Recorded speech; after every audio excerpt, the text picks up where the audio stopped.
오늘 말씀 마태복음 27장 35절에서 36절입니다. 혹시 말씀을 듣다가 늦으신 분들은 조용히 일어나서 가셔도 괜찮습니다. 편하게 참여하시고 일단 주님 앞에 얼굴 보이셨으니까 주님 그것도 기쁘게 받으신 줄 믿습니다. 마태복음 27장 35절에서 36절입니다. 봉독합니다. 그들이 예수를 십자가에 못 박은 후에 그 옷을 제비 뽑아 나누고 거기 앉아 지키더라. 아멘. 여러분 이 장면을 묵상해 보신 적이 있는지 모르겠습니다.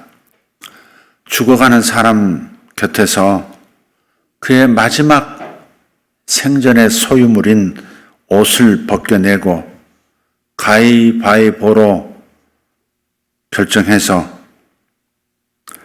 이내 자리에 앉아 숨이 끊어지기를 기다리는 비정한 사람들의 모습입니다. 오늘 말씀 그 옷을 제비 뽑아 나누고 거기 앉아 지키더라. 거기 앉아 지키더라. 여러분 사람의 감정이 느껴지십니까? 옷을 제비 뽑아서 나눠 갖고 거기 앉아 지키더라. 우리도 돌아가신 분을 화장하는 동안에는 위층 식당에 올라가서 밥을 먹기도 합니다. 하지만 피를 흘리면서 숨을 헐떡이고 있는 사형수 바로 곁에서 이렇게 무심할 수는 없습니다. 물론 직업이 그러니까 저들에게는 늘 있는 일이라 저럴 수도 있겠다 그렇게 생각해 봤습니다. 오늘은 이들에게 초점을 맞추는 것이 목적이 아닙니다. 예수님과 저들이 제비 뽑아 나눠 가진 그 옷에 시선을 모아보기를 원합니다. 예수님께서 평생 몇 벌의 옷을 입으셨을까? 평생 몇 벌 옷을 입어보셨을까? 아무도 모릅니다. 그러나 예수님께서 생전에 마지막으로 걸치셨던 옷은 우리가 압니다. 그리고 그것이 탈취되었다는 것을 압니다. 예수님께서 십자가의 죽으심을 기록한 이 말씀은 약 2000년 전에 있었던 일이죠. 그런데 주님의 이 마지막 옷과 관련한 이 일을 성경은 그보다는 1000년 전에 정확하게 예언하고 있습니다. 이 예언이, 이 옷에 관한 예수님의 옷에 관한 이 예언이 바로 어제 읽었던 시편 22편에 있습니다. 시편 22편 11절부터 18절까지 겹쳐지겠습니다만 다시 한번 읽겠습니다. 같이 읽어보죠. 나를 멀리하지 마옵소서. 환난이 가까우나 도울 자 없나이다. 많은 황소가 나를 에워싸며 바산의 힘센 소들이 나를 둘러쌌으며 내게 그 입을 벌림이 찢으며 부르짖는 사자 같으니이다. 나는 물같이 쏟아졌으며 내 모든 뼈는 어그러졌으며 내 마음은 밀랍 같아서 내 속에서 녹았으며 내 힘이 말라 질그릇 조각 같고 내 혀가 입천장에 붙었나이다. 주께서 또 나를 죽음의 진토 속에 두셨나이다. 개들이 나를 에워쌌으며 악한 무리가 나를 둘러 내 수족을 찔렀나이다. 내가 내 모든 뼈를 셀 수 있나이다. 그들이 나를 주목하여 보고 내 겉옷을 나누며 속옷을 제비 뽑나이다. 아멘. 다윗은 BC 기원전 961년에 죽었으니까 그러니까 예수님보다 약 1000년 전의 사람입니다.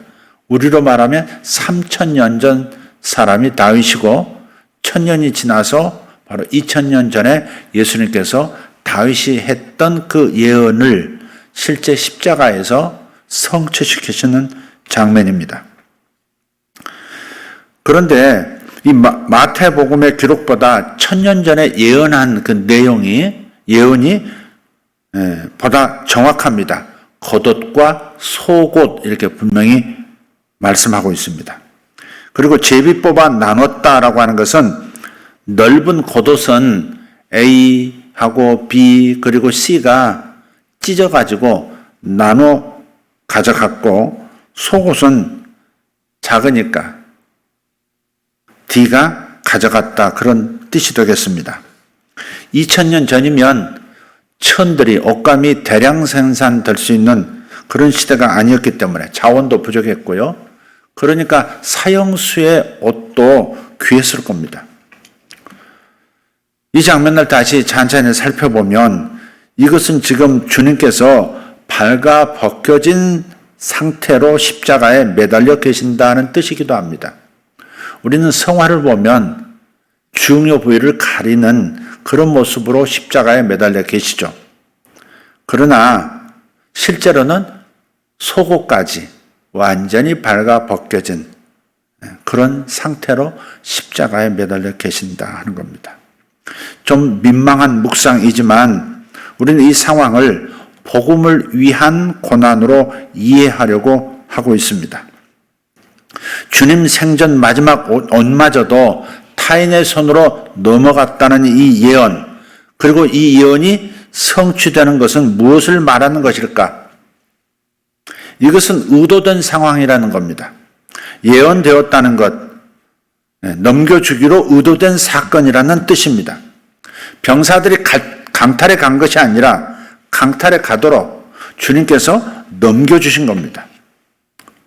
예언의 의미는 바로 거기 있습니다. 주님이 이것마저도 가져가도록 당신의 생명도 당신의 건강도 그리고 당신의 마지막 옷까지도 다 가져가라고 내어주시는 주님의 사랑을 우리는 발견합니다. 그리고 무엇보다 저는 여기서 주님의 그 관대하신 마음, 넘치는 후함을 이기적인 우리에게 전가시켜 주셨다라고 믿습니다. 그냥 옷만 넘겨준 사건으로 끝나는 게 아니라 속옷을 넘겨준 사건으로 우리들을 읽으라고 기록하게 하신 것이 아니라 바로 이 장면을 묵상하는 우리에게 2000년 전에 당신께서 이러한 후한 마음, 이런 관대하고 너그럽고 베푸는 마음, 이 마음을 우리에게 전가시켜 주시는 바로 그 사건을 주님께서 이루신 겁니다. 영어권의 2살배기 아이들이 가장 잘 쓰는 단어가 mine이라고 합니다. mine, 내 거야, 내 거야. 우리 아이들도 마찬가지예요. 내 거야, 내 거야. 이것부터 배웁니다. 물론 엄마 아빠 시키니까 해요. 그러나 어느 사이인가 가르쳐 주지도 않았는데 저들이 배우는 단어가 바로 내 거야입니다. 확실히 그런 걸 보면 인간은 아담 타락 이후로 이기심이 마음속 깊이 뿌리박혀 있다는 사실을 알게 됩니다. 이것은 우리의 몸이 자란다고 달라지지 않습니다. 나이 먹어간다고 이 이기심이 사라지는 게 아닙니다. 대부분 남자들은 자기 몫의 음식을 남에게 나누어 주기를 싫어합니다. 저를 보면 알아요. 반면에 대부분의 여자들은 자기 음식을 나누어 먹기를 좋아합니다. 가만히 보세요. 여자들이 레스토랑에서 서로 음식을 바꾸어 먹는 것을 한번 관찰해 보세요. 그래서 여성들은 자기 남편들도 접시에 음식을 남들과 나누어 먹기를 좋아할 것이라고 생각합니다. 근데 그건 착각입니다. 남자들은 그렇지 않습니다. 이건 내 거야입니다. 어제 저녁도 레스토랑에서 한 모녀분에게 식사 대접을 하면서 나중에 보니까 결국 제가 주문한 것은 내가 혼자 다 먹었더라고요.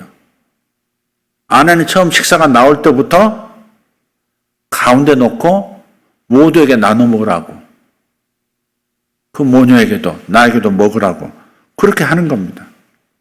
이게 남자, 여자, 이게 이기심이 남자가 더 큰 것 같습니다. 제가 지금 말하고자 하는 것은 우리 모두가 이기심이 있다는 말을 하려고 하는 겁니다. 뿌리 깊은 저주입니다. 정말 삶에서 가장 독한 원수, mine, 내 거야입니다. 인간의 타락한 심성은 자기 것만 꼭꼭 챙기면서 남들과는 나누려 하지 않습니다. 그런데 바로 그때 사랑 많으신 아버지께서 우리에게 말씀하시는 거예요. 나는 너희 악하고 이기적인 마음이 달라져서 주는 자가 되기를 원한다. 너는 나를 닮으라. 너는 나를 닮으라. 지금 예수님께서 십자가 위에서 몸으로 하시는 말씀이 이것 아니겠습니까? 아낌없이 자신을 주시는, 모든 것을 내어주시는, 이 베푸시는 이 관대함. 감사한 것은 주님은 말씀하시고 더 나아가서 그 말씀하신 바를 실행할 수 있는 능력을 우리에게 전가해 주신다는 겁니다. 명령만 하지 않습니다. 능력도 함께 주십니다. 그래서 율법이 아니라 은혜인 겁니다. 명령이 아니라 능력입니다. 그래서 신약 성도들에게는 구약을 읽으면서도 능력이 되는 겁니다. 기쁨으로 읽을 수가 있어요. 예수님의 해낼 수 있는 능력을 전가받으면서 성령의 감동을 따라서 말씀을 읽고 말씀을 받기 때문에 기쁨으로 읽을 수 있습니다. 내 안에 성령께서 하게 하시도록 하시기 때문에 구약의 그 수많은 말씀들을 우리는 해낼 수 있다고 덤벼들 수 있는 겁니다. 신명기의 한 말씀을 한번 우리 신약 성도로서 한번 읽어보기를 원합니다. 신명기 15장 9절에서 11절입니다. 큰 소리로 한번 읽겠습니다. 삼가 너는 마음에 악한 생각을 품지 말라. 곧 이르기를 일곱째 해 면제년이 가까이 왔다 하고 내 궁핍한 형제를 악한 눈으로 바라보며 아무것도 주지 아니하면 그가 너를 여호와께 호소하리니 그것이 내게 죄가 되리라. 너는 반드시 그에게 줄 것이요. 다시 너는 반드시 그에게 줄 것이요. 줄 때에는 아끼는 마음을 품지 말 것이니라. 다시 한번 줄 때에는 아끼는 마음을 품지 말 것이니라. 이로 말미암아 내 하나님 여호와께서 네가 하는 모든 일과 내 손이 닿는 모든 일에 내게 복을 주시리라. 땅에는 언제든지 가난한 자가 그치지 아니하겠으므로 내가 내게 명령하여 이르노니 너는 반드시 내 땅 안에 내 형제 중 곤란한 자와 궁핍한 자에게 내 손을 펼치니라. 내 손을 펼치니라.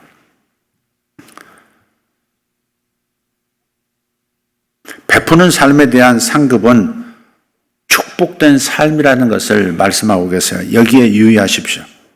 베푸는 삶은 반드시 상급을 받는데 축복을 받는다. 내가 하는 모든 일과 내 손이 닿는 모든 일에 내게 복을 주시리라. 하나님께서 이렇게 베푸는 사람에게 범사와 그 손으로 하는 모든 일에 복을 주시겠다 하시는 겁니다.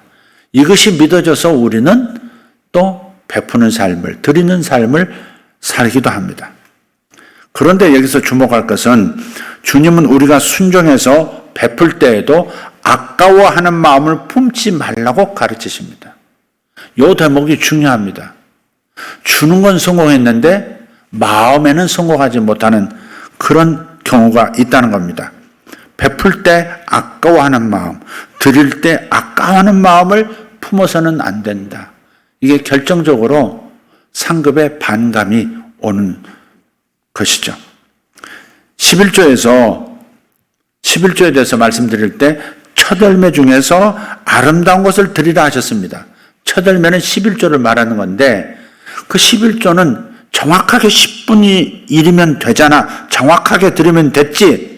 순서, 절차, 다른 것은 중요한 게 아니야. 그렇게 해서는 안 된다는 겁니다. 아름다운 예물이 되도록, 아름다운 11조가 되도록 하나님 거 먼저야 이게 되게 하도록 하라는 겁니다. 그래서 지혜가 필요하면 요즘은 복잡한 세상이라 월급을 받았어도 11조 해야 되는 건 당연하고 늘 하는 것이지만 그런데도 깜빡깜빡하고 있다가 참 내가 했나 안 했나 이런 생각이 불쑥 들고 정확하지 않아서 또 막 고민하고 알아보고 그런 경우도 있어요. 근데 이것은 아름다운 예물이 되지 못한 아름다운 완전한 11조가 되지 못한다는 거죠. 전번에 말씀드린 게 바로 그거였습니다. 그래서 이렇게 하지 않습니까? 통장 하나 만들어서 이게 헌금 통장 해서 바로 자기 월급이 들어오면 바로 얼마 액수가 콜에 옮겨지도록 하는 그런 시스템이 있더라고요. 그러면 구별이 되는 거죠. 먼저 하나님, 첫 열매 11조의 아름다운 것까지 이루어지는 거죠.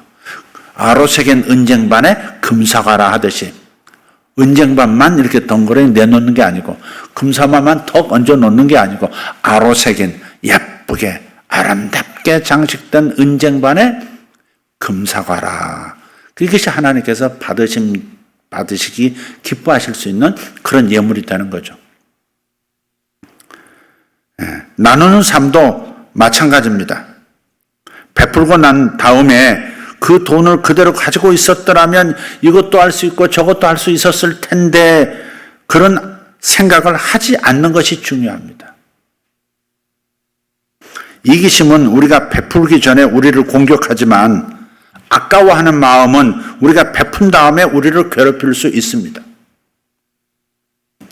구매자 후회라고 하는 것이 있습니다. 값비싼 물건을 덜컹 샀어요. 근데 하루 지나고 나서 내가 무슨 짓을 한 거야? 정신이 들면서 그 다음날 환불을 요청하는 경우가 적지 않습니다. 여러분이 성령의 인도하심에 순종해서 무엇인가를 베풀었을 때에도 비슷한 일이 나타날 수 있습니다. 이것이 의미하는 바는 이겁니다. 여러분이 베풀기 전에는 물론이고 베푼 후에도 마음을 지켜야 한다 하는 겁니다. 베풀기 전에나 베푼 후에도 우리의 마음이 온전해야 한다. 이것이 나누는 삶에 있어서 매우 중요한 포인트입니다. 많은 사람들이 자발적으로 원해서가 아니라 의무감에서 헌금을 합니다. 드려야 한다는 압박을 느끼는 겁니다. 그런 다음에 그 돈이 자기 수중에 없다는 것을 생각하면서 아까워하기까지 하는 겁니다. 여기서 남에게 베푸는 것도 마찬가지. 우리는 어떻게 이 아까워하는 마음을 극복할 수 있을까 싶어요. 안 하고 싶다고 하는 이기심도 내 거야 하고 하는 그 이기심도 극복해야 되지만 그 다음 나눈 다음에 드린 다음에 아까워지는 이 찝찝한 이것이 있으면 온전한 것이 되질 못하니까.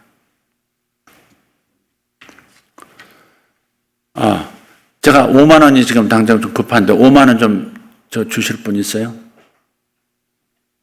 그렇게 총알같이. 감사합니다. 잘 쓰겠습니다. 5만 원이 아니야. 5만 원이 더 필요한데 혹시 쓰세요? 오케이.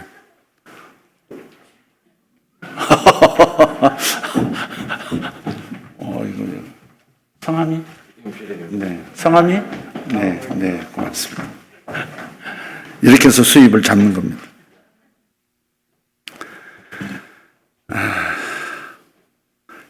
사실은 우리 짜고 치는 고스톱 한 겁니다.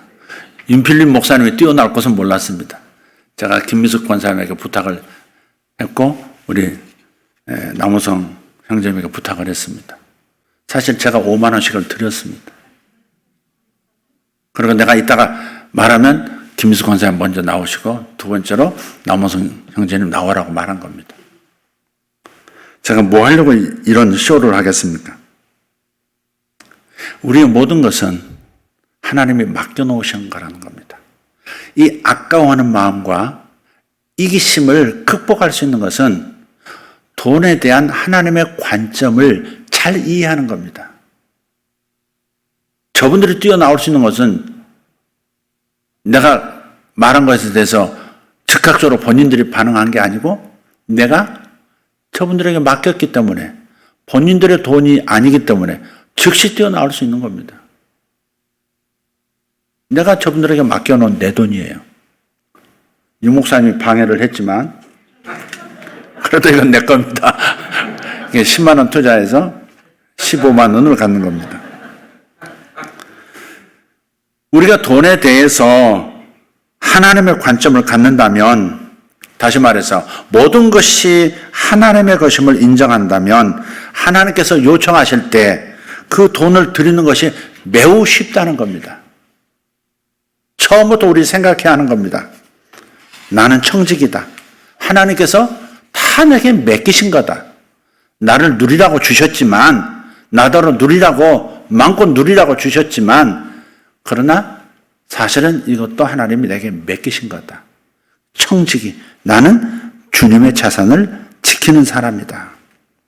그래서 선선히 드릴 수 있고 후회하지도 않게 되는 겁니다. 애초에 우리 것이 아니었으니까. 내 것이라고 해서 내 거야 라고 하니까 어려운 거고 또 후회도 하고 아까운 겁니다.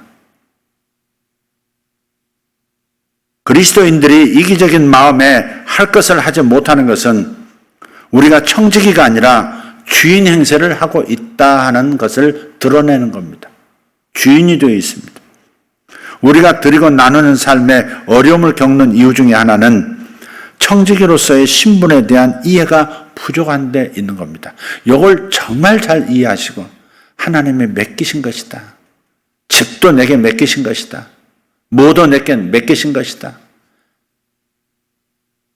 이 청지기 의식으로 돌아갈 수 있기를 예수 이름으로 축복합니다. 하나님께서는 우리 마음에 더 깊은 곳을 다루기를 원하세요. 우리가 다른 사람에게 축복이 되어준 다음에 우리 자신의 마음에 후회가 생긴다면 그것이 하나님을 어떻게 기쁘시게 할 수 있겠습니까? 사실 드리고 나누는 일은 우리의 타락한 본성을 거스르는 일인 것은 틀림없습니다. 타고날 때부터 이기적인 내 거야이니까. 내 거야이니까. 이 타락한 본성을 거스르는 일이 드리고 나누는 거예요. 베푸는 거예요. 그렇지만 우리가 나 자신의 삶을 예수님께 드렸을 때 예수님으로부터 받게 된 또 다른 새로운 본질과 완전히 일치하다는 사실도 아셔야 합니다.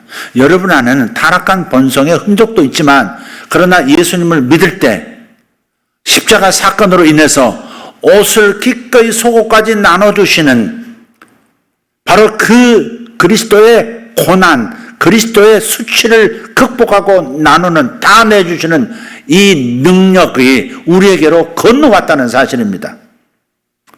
우리 안에 좋은 본성이 있어요. 우리는 나쁜 거에 너무 집중하지 마세요. 자신의 이기심, 이거에 너무 집중할 필요 없어요. 우리 안에 새로운 본성이 있어요. 주님처럼 관대한 마음이, 주님의 의가 내게로 넘어왔듯이 주님의 관대하심도 내게 넘어와 있는 거예요. 새로운 본성이 우리 안에 있어요. 씨앗처럼 들어와 있어요. 이걸 조금만 자극하면, 조그만 청지의식을 가지고 우리가 생각을 바로잡고 하나님의 시선과 일치만 시키면 내 속에 얼마나 관대함이 있는지, 얼마나 베풀고 싶은 마음이 있는지, 얼마나 후한 삶을 살 수 있는지를 발견하게 되고, 그로 인해서 여러분 자신이 자랑스러워지고 감사가 되고 기쁨을 누리는 그런 축복이 나타날 겁니다. 예수님께서 우리에게 건네주신, 전가하신 것이 오늘 본문에 나타나는 거예요. 남에게 후한 마음, 관대함, 단지 옷이 아닙니다. 정말 감사한 것은 겉옷만이 아니고 속옷까지 내어주시는 그 놀라운 능력, 그 사랑의 마음, 그게 우리에게 주어진다는 겁니다. 아까운 마음이 들지 않는 것으로 끝나지 않고 더 깊은 곳으로 나아가도록 힘을 주셨어요. 겉옷만 아니라 속옷까지. 즉 후하게 주려는 마음입니다. 그냥 베푸는 게 아니고 그냥 아까운 마음을 극복한 수준이 아니고 후하게, 내가 생각해도 내가 생각보다 더 후한 그러한 베품, 나눔. 신명기 15장 14절에 그래서 이렇게 말씀합니다. 내 양무리 중에서와 타작마당에서와 포도주 틀에서 그에게 후히 줄지니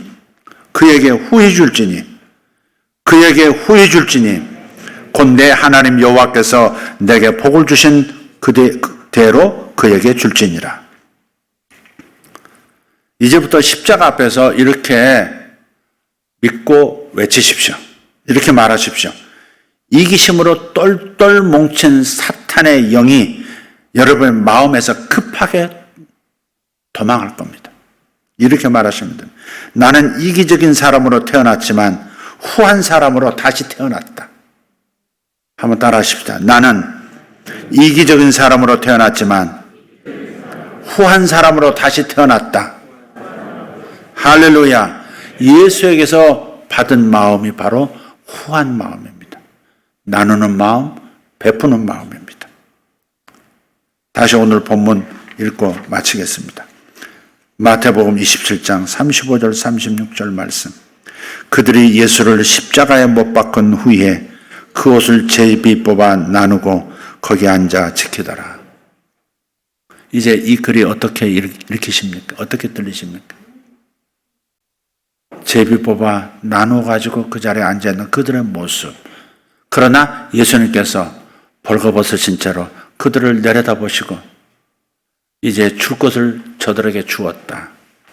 내가 이 시대를 사는, 저 시대를 사는, 이 종말의 시대를 사는 나의 아들, 딸들에게 나의 이 마음을 넘겨주었으니 됐다. 그렇게 생각하실 겁니다. 여러분 안에 생각보다 큰 마음이 있습니다. 생각보다 더 후한 마음이 있으십니다. 여러분, 이기적인 마음, 옛 본성의 흔적을 너무 지나치게 주목하지 마십시오. 여러분 안에 새로운 본성을 주목하고 믿고 행동하기 시작하면 여러분은 주는 기쁨을 크게 맛보게 될 것이고, 그리고 하나님께 받는 축복의 상급을 더 많이 경험하는 역사가 있을 겁니다. 기도하겠습니다. 주님, 감사합니다. 주님께서 당하신 고난 중에 의미 없는 것이 없습니다. 우리에게 주실 좋은 것들이 다 거기에 담겨 있는 것을 발견합니다. 우리가 하나님을 떠나서 영광의 임재의 옷이 벗겨진 수치로운 상태를 보여주시는 것임과 동시에 주님께서 마지막까지 생명도 마지막 걸치는 최후의 가림마저도 후하게 넘겨주시는 그 마음, 그 귀한 주님의 심령을 우리에게 넘어오도록 만들어 주셨으니 감사합니다. 이제부터, 아니요, 지금부터 우리는 정말 관대한 마음의 사람이 되었음을 우리는 발견하게 되고 삶에서 베푸는 삶으로 더 큰 축복의 단계로 나아가는 놀라운 비결을 경험하고 다른 사람들과 나누는 그런 인생 되게 하실 것을 믿습니다. 주여, 예수님의 옷이 갈갈이 찢겨지고 다른 사람 손으로 넘겨진 것 우리에게 복음인 것을 인하여 감사합니다. 주님의 마음이 우리에게로 넘어온 것을 인하여 감사합니다. 주여, 이기심을 극복할 능력이 없었는데, 이기심을 극복할 자신이 없었는데, 심지어 하나님과의 관계에서도 내 이기심은 펄펄 살아서 좌절했었는데, 주님, 오늘 복음을 선포해 주셔서 감사합니다. 나의 이 관대함이 너희의 마음의 일부분이 되었도다. 후히 베풀며 사는, 후히 베푸는 기쁨의 이 아름다움이 너희의 심령, 너희의 성격의 일부분이 되었도다. 주께서 이리 선포해 주시니 감사합니다. 아버지 하나님, 죄에서 벗어나 살도록, 이기심에서 벗어나 살도록, 아까워하는 속 좁은 마음에서 벗어나 살 수 있도록 은혜를 주셔서 감사합니다. 오늘 사랑하는 성도들과 종이 주님의 말씀 앞에 서 있습니다. 주님께서 우리에게 주신 능력을 깨닫고 감사합니다. 주님의 그 마음을 우리에게 보여주신 것을 감사합니다. 더욱 부어주시옵소서. 내 안에 계신 성령님이시여 예수님의 마음이 나타나게 하여 주시고 그 마음을 따라 살게 하여 주시옵소서. 약한 자, 가난한 자, 힘없는 자, 비틀거리는 사람들 그냥 지나가지 않도록, 내 인생길에서 그냥 눈 감지 않도록 도와주시옵고, 그것이 주님을 기쁘시게 하는 예물이 되는 것을 기억하면서 청지기로서 주님께서 요청하실 때 곧바로 뛰어나와 넘겨드리는 그런 역사가 일어나게 하실 줄 믿습니다. 주여, 우리 일생을 이런 일생이 되게 하시고 우리 자식들이 이런 마음으로 살 수 있도록 관대한 마음을 가지고 세상을 살 수 있도록, 베푸는 마음, 후한 마음으로 세상을 살아갈 수 있도록 복을 이어가게 하여 주시옵소서. 살아계신 우리 주 예수님의 이름으로 기도합니다.